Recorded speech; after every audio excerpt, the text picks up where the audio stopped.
Good morning.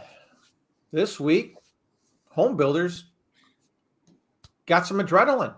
Got to jump in their confidence out of the blue. What? Yeah. And it's a big jump, actually. Yeah, it was a very big jump, but all the headlines were very positive. Builder confidence moves into positive territory in June. Ooh, positive. Yep. Single family housing starts show a new gusto, up 18.5%. Wow. That's big. Yep. And then this one, I read this was actually out a little bit late last week. Lennar ramps up home construction despite lower prices. And there were some key points from the chairman that came out. And it's a lot of what we've been saying all along.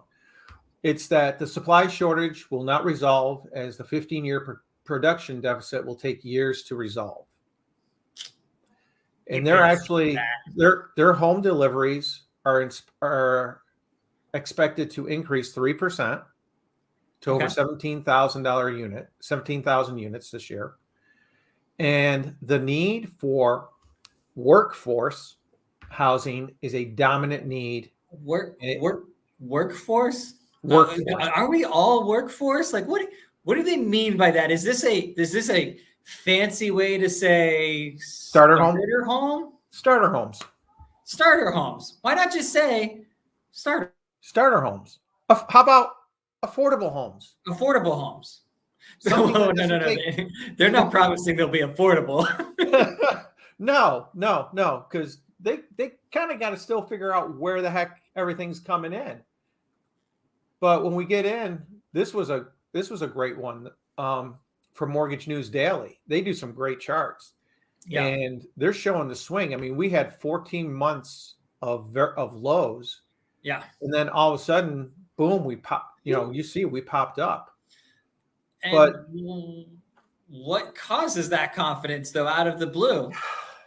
I think it's a couple things, and one is they're seeing that the resale inventory is not increasing at all. And resale inventory is not increasing at all because rates are still where they are, and the people that own those homes are in rates potentially a lot lower than where current market is. Yeah. So if somebody owns a home and they want to sell to move up to a new home for the sake of buying a bigger home, like they can't really do that if they're at a 2%. Right. Because if they go to a 7%, you're sitting there going, okay, well, just to afford the same size home right now at today's market, they'll be paying more. Yep. So you're looking at that and going, okay, so resale inventory really, I would say for the next couple of years is going to be modest. I think, and unless we see a shift, like in what, you and I were talking, like we're sitting at those high 6s, low 7s right now, right?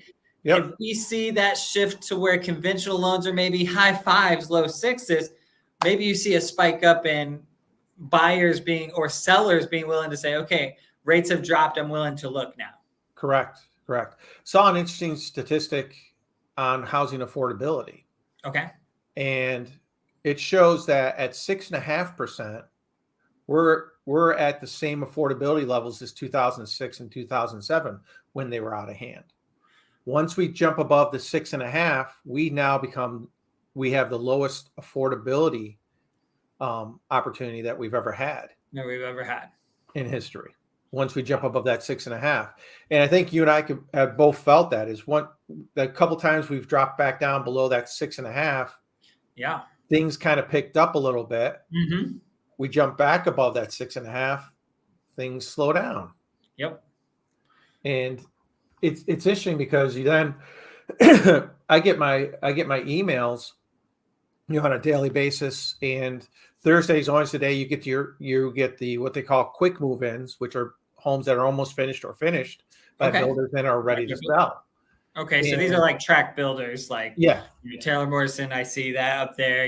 D.R. Horton, Lennar. There's a whole bunch of them. Richmond American.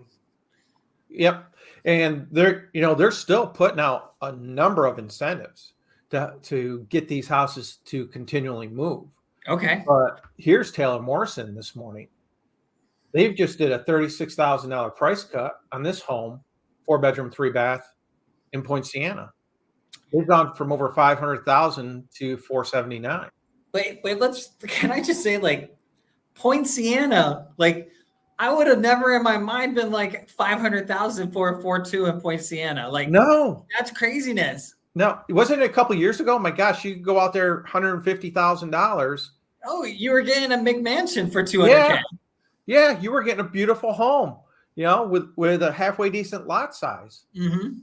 And, And I think that's the hard part now is like, and maybe this is what we're seeing a little bit is because affordability is so low, right now, because rates are high, that buyers are a little bit more apprehensive to go, hey, if I'm going to be spending all this money, do I really want to be an hour and a half drive from my office? Or, do I want to be an hour away from my family? Do I want to be an hour plus away from these things that I love to do right now, right? Or is that what you think maybe is happening? And that's why they're coming off these prices? Because I feel like inventory is so low, builders should be cleaning up right now. They should, but they push their price, and it's amazing. If you ever watched when the loan limit increases come in, Yep.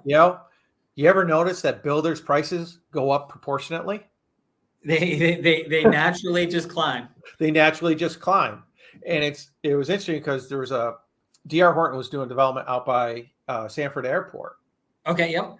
And the minute FHA increased their price, they increased their price so that the price of the home came in just under FHA.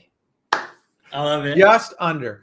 So, I mean, they actually calculated it so that if someone put 3.5% down, they were like $3,000 or $4,000 below the FHA limit.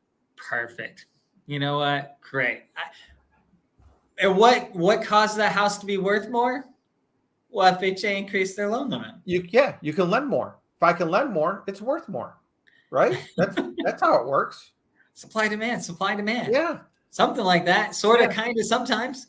So, but I mean, so like that 479. That I mean, you're talking that's a what? $195, $200 a square foot, which probably isn't horrible. Yeah. Oh, but wait, I got one for you here, though. I got one for you. This is in Solavita, okay? 55 plus community. This is a 2-bedroom, 2-bath. Okay. 1,655 square feet. It's good sized rooms. Yeah. They dropped the price to $366,000 from $388,000. What's that a square foot? I did that. 221. 220. Oh my gosh. 221 for a 2-bedroom. Right 2-bedroom house. Yeah. In a 55 and up community, like that's what's crazy. Usually the 55 and up communities have always been historically more affordable. Mm-hmm. That doesn't feel affordable at all. Homes. Yeah. Yeah. You know retiring with that mortgage payment. Yeah. Their retirement now is like, hey, like your kids are helping you. Yeah. I mean, it's like, okay, so you're 75 years old and you've got a $3,000 a month mortgage payment. Not what I want. Yeah. Social Security ain't covering that bill. No, not even close. Not even close. So we look at it and it's like, okay, so they're seeing a ramp up.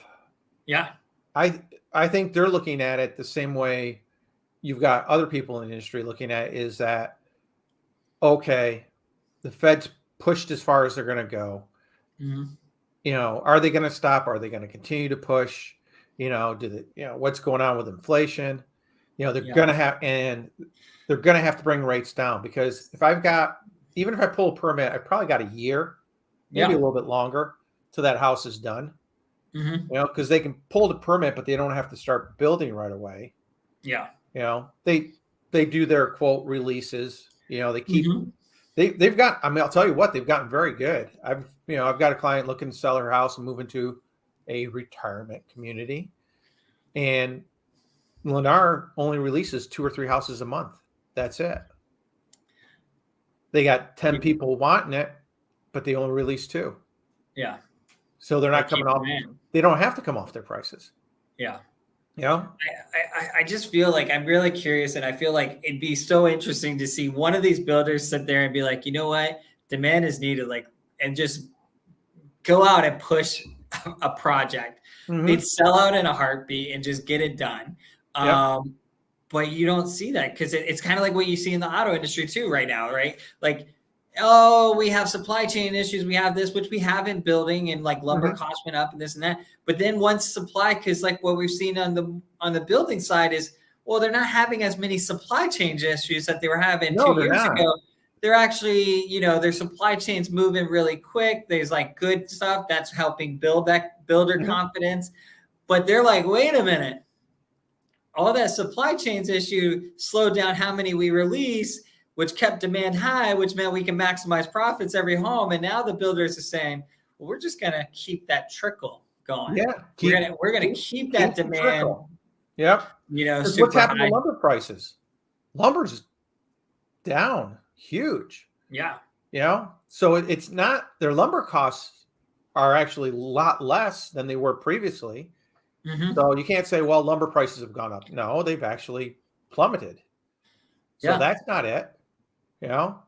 And you're right, the supply chain's smoother. So guess what? You don't have to worry about the supply chain as much. Mm-hmm. So, oh, well, it's inflation. Well, is it really inflation? Remember we had that discussion last week about the rent and Yeah. that they were using an 8% number for inflation.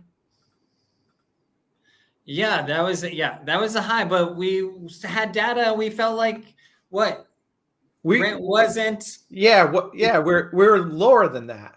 Yeah. Well, CoreLogic just came out with their monthly report, and sorry, it's so light, but single family rent growth continues to slow year over year. In April to 3.7%, down Which from is still healthy growth. down But from 14% the year before. yeah. But if you're the Fed and you're using, Was it 8? 8, you're way overinflating that number. And when that number is a third of the calculation for the inflation rate, you cut that in half. Yep. You cut that in half, guess what? We're down at 3% or a little bit below. Inflation, quote, is back under control. Is it really? Could it be? Possibly? Yeah. I mean, there's people out there talking about the deflation coming. Not inflation, but deflation. Interesting. So you look at this and you're thinking, okay, when the new inflation number comes out next month, Mm-hmm. we should see a huge drop, maybe down to 2.5%. So I'm going to bet the Fed's going to pause or cut rates, right? Yeah. No.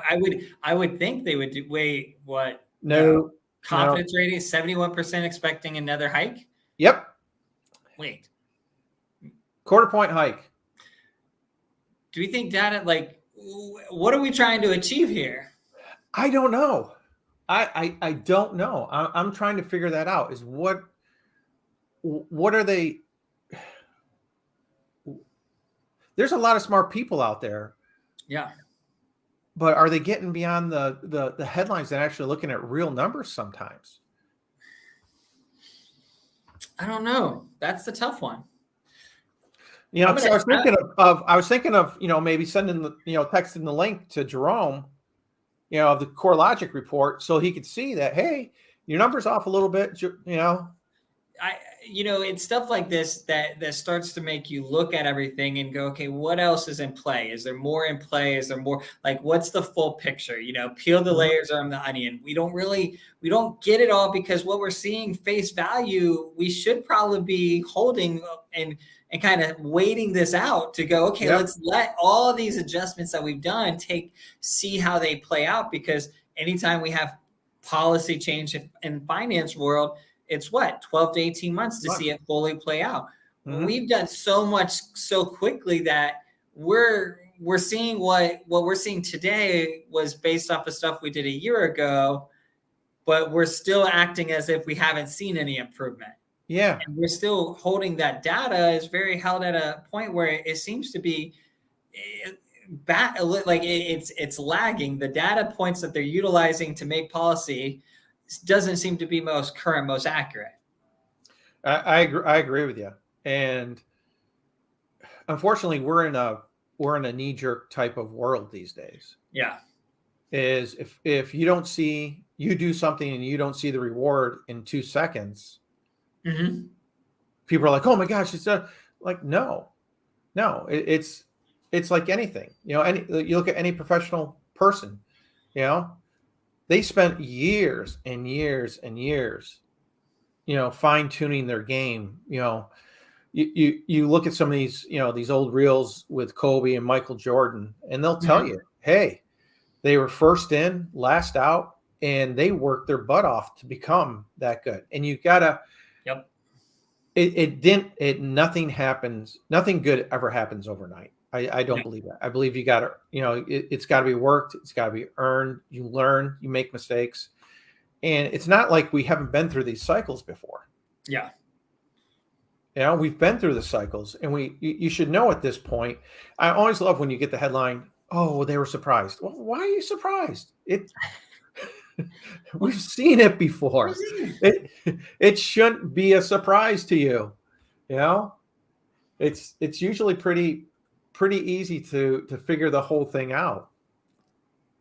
But I'm very curious to see that next inflation number and delve into it and see where they've got that rent sitting. See if they bring that down a little bit. Yeah, because if they don't, then I'm not a conspiracy theorist guy, but if it's still sitting at 8% next month when they do that updated report, I'm going to be like, this is going to be we're going into election cycle 2024. There's something at play. No, I'm just being silly. But like it does feel like we should see, like, I always, like, I've noticed these last couple months that these numbers that they're seeing, it seems to be different than what we're finding, and they always seem to be on the higher side to paint the narrative of why they need to do X, Y, and Z. And the revision, and the other thing is the revisions that come out. Yeah. The revisions that come out, no one ever goes over the revisions. A great one was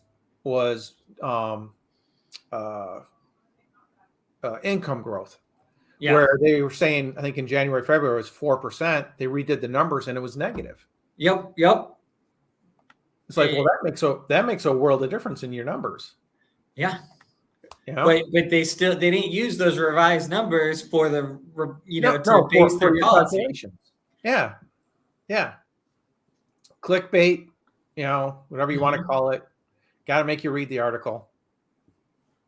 It is what it is, and that's why we do what we do, so we can try and like figure this, put some sense to this. Yeah. So, well, let's delve into our numbers for this week in Orlando. Bam. All right. More of the same? I don't know. Hold on. Are they changing? Hold on. Give me a second. Is it neutral? Is it flying? We're up 18% inventory? Yes. No. Hold on.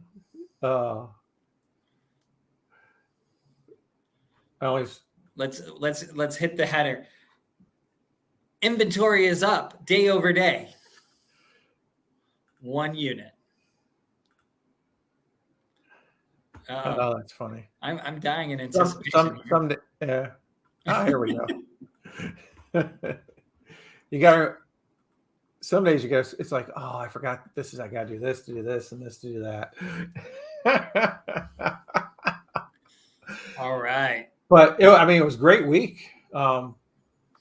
We jumped to 566 closings in the middle of the month from 428. That is a nice jump.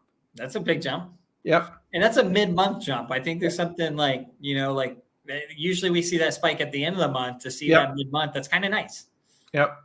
So, we trickled up again in our inventory, about 54 homes, which actually, you think about that, that's pretty good. If you closed 100, was that about 140 more homes, but we But still still saw inventory. still had our inventory go up a hair. That's okay. That's pretty good. And then the condos, they took a little jump too, and Yep. their inventory jumped a little bit. And then looking at our numbers, you can see how everything's tightened up, and it's just staying tight. In our core market, that 300 to 500, we're sitting at 1% below the list price. So no one's moving very much in that area whatsoever. Then you look at our median price to sales price. It's interesting. We could hit a peak at the end of May. We're kind of coming down a little bit. Yep.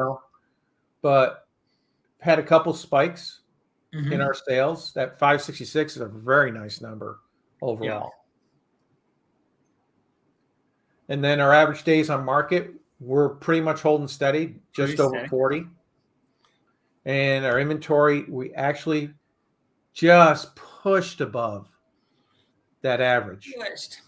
Pushed. Trending right above it. Dragging, kicking, screaming, but we got it. We've got it above. And going into July is usually still a very good month. Yeah. Overall. So I know there's certain areas, like we've got a client looking in Claremont, Groveland area, and it's still tight. We've only got like 2 or 3 houses to look at, and we're competing with other people right now. So that one, it's like, ooh, Yeah. Are we going to be able to, hopefully we'll find something in the time frame. Yeah. So we actually had to have that discussion, like you were talking about over in Point Santa. It's like, okay, we may have to expand our search a little bit and add 10, 15 minutes onto your drive in order to actually find a home that's available in your budget. And you're talking, like, the funny part is like, what are we talking, like this, like 350, 375? Right? Yeah. And I'm finding, like, that's kind of the sweet spot in the market right now is at 300 to 400, where you got a lot of buyers in that price range. And, there's not a lot there. No. And it kind of goes to what the chairman of Lennar said, the workforce homes. Well, yeah, it's, the median family, the family that's making, these days under $100,000, that's 70, 80,000, you take out the, 1 or 2 car payments and, a credit card. And all of a sudden, at this 7% interest rate, 6.75 interest rates, they can't go above that 350, 375 mark. Yeah, they're stuck. I mean, if I'm a builder right now, I'd figure out, okay, how can I build a home between the 300,000 and 400,000 point? Yeah. Where I'm seeing a lot of those homes being built is actually out towards Orange City, DeLand, on the single lots. Yeah. They go like that. They're gone. A lot of them are pre-sold before they even finish the home. Yeah. They're pre-sold. I looked at 2 yesterday, and it's like, you know what? I think one was 344. It was 1,650 square feet, high ceilings, nice build. Like, okay. Now, if I move this down closer to like Sanford, Apopka area, they just jumped the price on this thing to $450,000. Yeah. And it's going to sit in inventory. I'll tell you, the biggest price decreases I'm seeing right now actually are from Toll Brothers, which is the luxury higher end homes. Yeah. They've got a couple in Lake Nona that are like start out at 1.8 and they're down to like 1.5, 1.4. Okay, I mean, yeah, it's a big drop right there. That's a huge drop. But affordability, like you said, like you think it's hard affordability at a 300 price point for buyers. Let's get to a 1.8 and see what it does at a 7% interest rate. Yeah. They've lost their sense of bread and butter. In sales, one thing I always learned in sales is you never forget and never take for granted your bread and butter accounts. because, you treat them right. That it's a consistent flow. And then guess what? Yeah, you will get your peak. You'll get your big one up here, this one up here, but your bread and butter, I mean, that's your living. That's what makes your numbers on a regular basis. And I think a lot of the builders have just forgotten. It's like, oh, everybody's got all this money, and now everybody wants, a $600,000, $700,000 home. Yep. No, not really. I've got a lot of clients coming down from the Northeast who are retiring. They just want a small 3-bedroom, two bath ranch. Yeah. That's it. They don't want to have to take care of everything anymore. Just, make it small, make it simple for me, and I'll be happy. Had the big house, don't want it anymore. Right. Spending less time, less maintenance, less cost, it makes sense. And Yep. Then our numbers on the condos, same thing. We're sitting about, a little less than 2% off of, final list price. And their inventory is really starting to grow a little bit. Okay. Yeah. So they're actually only down about 2.5% since January.